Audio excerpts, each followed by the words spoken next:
et de longs corbillards, sans tambour ni musique, défilent lentement dans mon âme.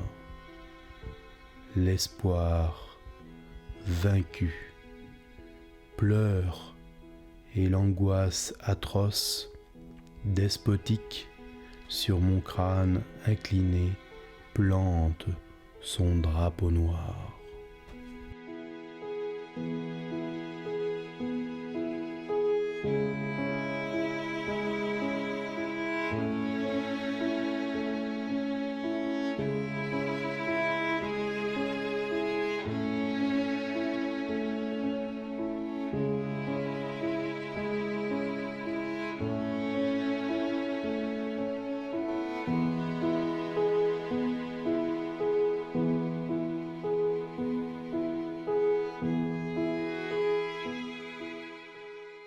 November 2012, the beginning of my depression. I was afraid to go out, spend most of my days in bed. But one day, I decided to go for a walk, and by the time I brought myself to venture out, it was already night time. But a few people were on the streets, giving me a quiet and comforting sensation.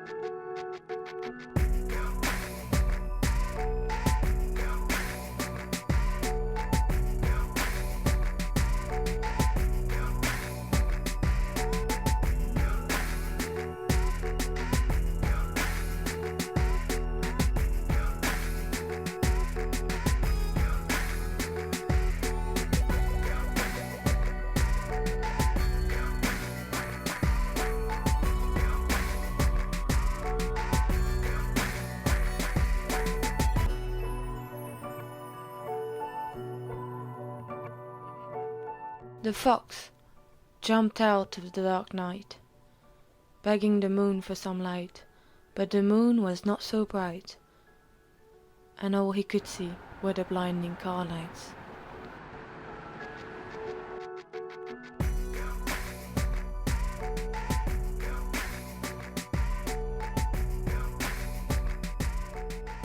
As I walked through the hilly streets of Clerkenwell, I reached a peaceful residential area.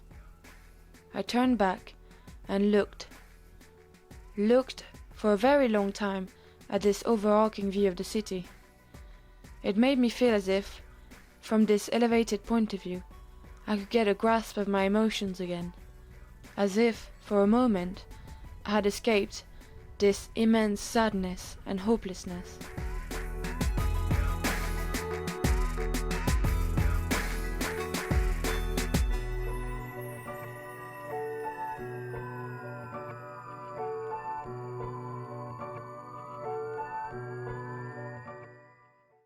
You have an idea in your head? You do it. Money? It's not an issue. Your environment? They can't keep up because you feel great. And that is hyperactivity.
After several attempts at getting better in London, I was still paralyzed, stayed in bed all day, and felt hopeless, even with the strong antidepressant I was on.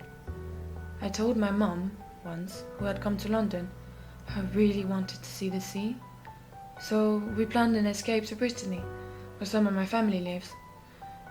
But in Brittany, I felt even worse than before.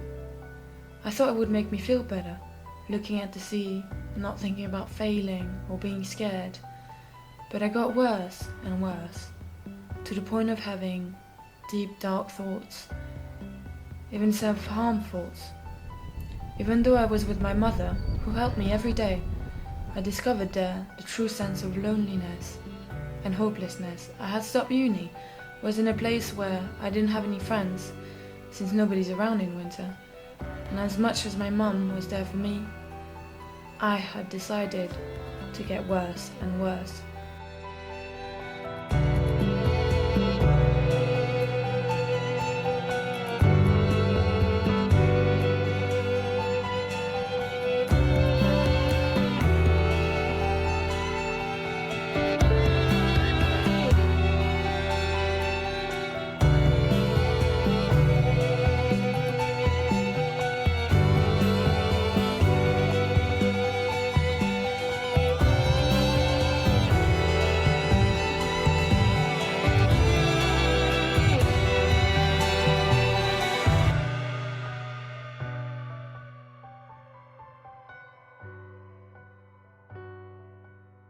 On one freezing night in Brittany, I randomly went out into the garden in my pajamas.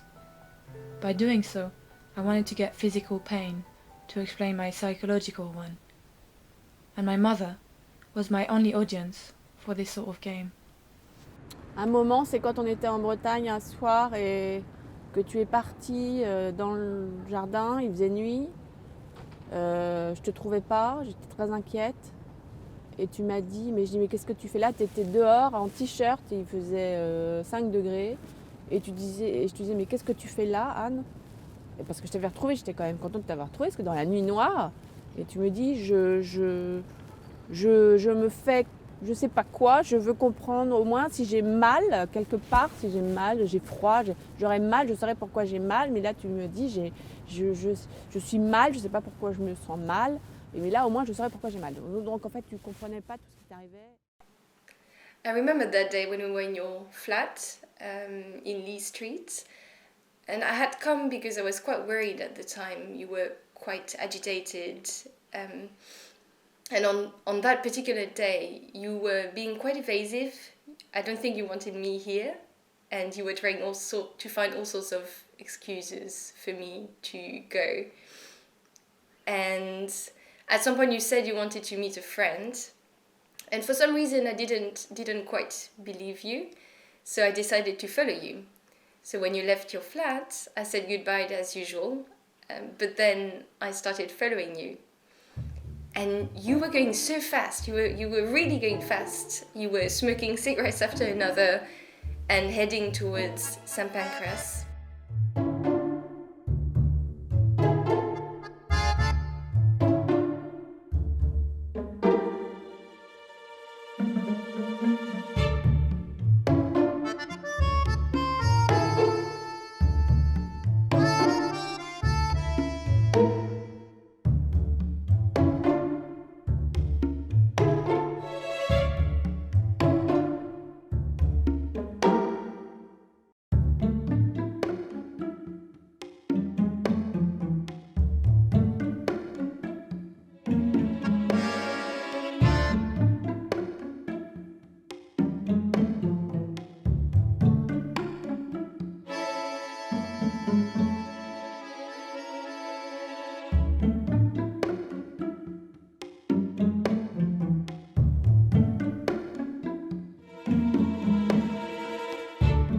At some point, it was so crowded over there and you were going so fast that I lost you.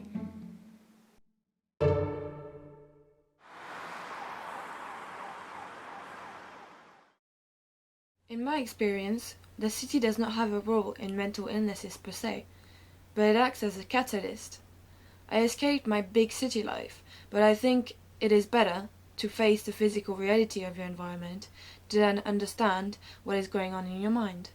In that sense, London was both my downfall and my recovery place.